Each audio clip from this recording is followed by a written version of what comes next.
ఇప్పుడు జరుగుతున్న వాటిల్లో చిన్న వయసులో హార్ట్ అటాక్స్ ఎందుకు వస్తున్నాయి అనడానికి కారణాలు చాలా ఉన్నాయి. ఒకటి, చాలా మందికి షుగరు, బీపీ ఉంటుంది. వాటి గురించి మందులు మొదలు పెడితే లైఫ్ లాంగ్ వేసుకోవాలని ఒక అపోహతో వాటిని మందులు వేసుకోరు, వాటిని కంట్రోల్ చేయరు. ఇంకొంతమందికి ఏంటంటే కొలెస్ట్రాల్ లెవెల్స్ ఎక్కువగా ఉంటాయి. ఉండాల్సిన దానికంటే కూడా ఈ బ్యాడ్ కొలెస్ట్రాల్, ఎల్డిఎల్ కొలెస్ట్రాల్ అనేది చాలా ఎక్కువ మోతాదులో ఉంటుంది. అంటే మోర్ దెన్ 180, 190 ఎల్డిఎల్ కొలెస్ట్రాల్. కొంతమంది జెనెటికల్గా కొలెస్ట్రాల్ అబ్నార్మాలిటీ ఉంటుంది వాళ్ళ బాడీలో.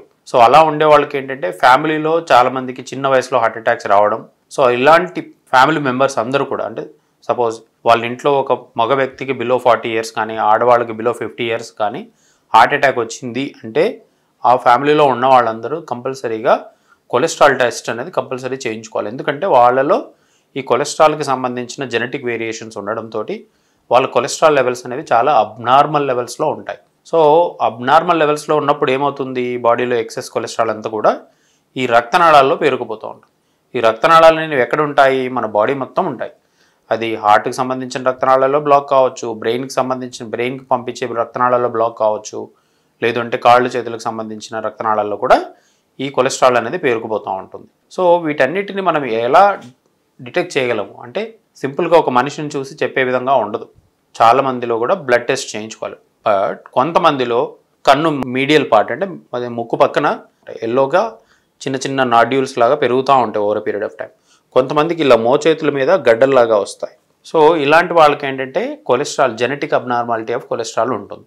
సో వాళ్ళు కనుక అట్లీస్ట్ బ్లడ్ టెస్ట్ చేయించుకొని దానికి సంబంధించిన మందులు వాడితే ఈ వీళ్ళలో కూడా హార్ట్ అటాక్స్ని మనం నివారించవచ్చు. సో ఇప్పుడు చూస్తూ ఉన్నాం టీవీలో కానీ మీడియాలో కానీ ప్రతిరోజు ఒక చిన్న వయసులో పేషెంట్ ఎక్సర్సైజ్ చేస్తూ చనిపోయారు, లేకపోతే ఆడుతూ చనిపోయారు అని ఇలాంటివన్నీ. సో వీళ్ళందరిలో కూడా ఏదో ఒక రకమైన అబ్నార్మాలిటీ ఉండే అవకాశం ఉంటుంది. 90% ఆఫ్ ద టైమ్స్ ఏదో ఒక అబ్నార్మాలిటీ ఉంటుంది. బట్ ఒక 10 to 15% ఆఫ్ ద పేషెంట్స్లో ఏమి అబ్నార్మాలిటీ లేకుండా హార్ట్ అటాక్ డెవలప్ అయిన తర్వాత మనకు ఎక్కువ సమయం ఇవ్వదు. ఎందుకు అంటే హార్ట్ అటాక్ అంటే ఏంటి, మనకు హార్ట్కి సంబంధించిన సప్లై చేసే రక్తనాళాల లోపల మొత్తం రక్తనాళాలు బంద్ అయిపోతూ ఉంటాయి. ఆ రక్తనాళం బంద్ అయిపోయినప్పుడు ఏమవుతుంది, ఆ ఏరియాకి అంతా కూడా బ్లడ్ సప్లై లేక హార్ట్ మజిల్ అనేది డ్యామేజ్ జరుగుతుంది. హార్ట్ మజిల్ డ్యామేజ్ జరిగినప్పుడు ఏంటి, ఇర్రెగ్యులర్ బీటింగ్ అనేది స్టార్ట్ అవుతుంది. అంటే నార్మల్గా హార్ట్ బీట్ కొట్టుకోకుండా ఒకేసారి హార్ట్ అనేది 200, 300 బీటింగ్ కొట్టుకొని ఆగిపోతూ ఉంటుంది. ఇలాంటి వాటిల్లో మాత్రమే మనం వాళ్ళకి ఆ టైంలో అక్కడ ఒక షాక్ ఇచ్చే మెషిన్ ఉండి దాన్ని డిటెక్ట్ చేయగలిగిన వారుండి షాక్ ఇస్తే కరెక్ట్గా వాళ్ళని సర్వైవ్ చేయగలుగుతాం. లేదు అంటే చాలా వరకు మనము వాళ్ళని గుర్తించడమే కష్టం. ఎందుకంటే హాస్పిటల్కి వచ్చేటప్పటికి కంప్లీట్గా హార్ట్ ఆగిపోయి ఉంటుంది. సో ఇలాంటి వాళ్ళలో ఏదో టెంపరీగా సిపిఆర్లు చేసినా కూడా వాళ్ళలో సర్వైవల్ రేట్ అనేది చాలా తక్కువ.